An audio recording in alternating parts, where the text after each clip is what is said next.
maamulka deegaanka Agdar ee dalka Norway ayaa soo jeediyay in laga mamnuuco guud ahaan iskuulada sare ee ku yaalo deegaankaasi cabitaanada kala duwan ee tamarta ee lagu iibiyo maqaayadaha ku dhex yaala iskuulada sare ee deegaankaasi.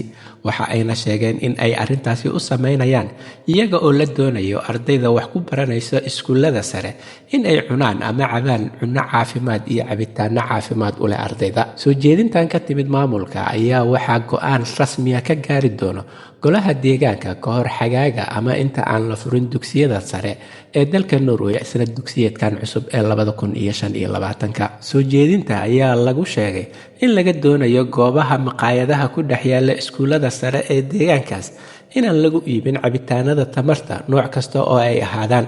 waxaana laga doonayaa dugsiyada sare inay raacaan talooyinka cuntada iyo cabitaanada ee ka soo baxaya agaasinka caafimaadka ilaa iyo inta ugu badan ee suurtagalka ah oo ay dabaqi karaan oo misna hirgelin karaan.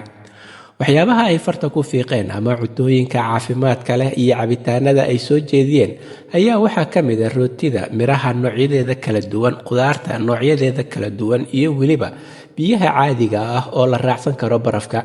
mid ka mid ah talooyinka ayaa aad ugu dhiirigelinaysa ardada in ay cabaan biyaha caadiga ah, wuxuuna maamulka deegaankani sheegay in dugsiyada sare ee ku yaala deegaankan ee dabaqa misna hirgeliya talooyinkan ay mutaysan doonaan abaalmarin lacageed, taasoo ay sheegeen in ay u heli doonaan fursado badan oo ay ku hirgeliyaan iskuulaadkan qorshooyinka ay damacsan yihiin ee horumarka u leh. haddii deegaankan laga hirgeliyo soo jeedintan maamulka oo ay ansixiyaan golaha deegaanka lagana mamnuuco cabitaanada tamarta deegaankaasi iskuulada ku yaala, waxa ay arrintaani dabaqmi doontaa misna ay hirgeli doontaa laga bilaabo sanad dugsiyeedka cusub ee sanadkan aynu ku jirno ee 2025. halka ay wararka ugu doorkaroon maanta idinkaga imaanayeen waa Somali Voice in Norway ama codka Soomaaliyeed ee Norway.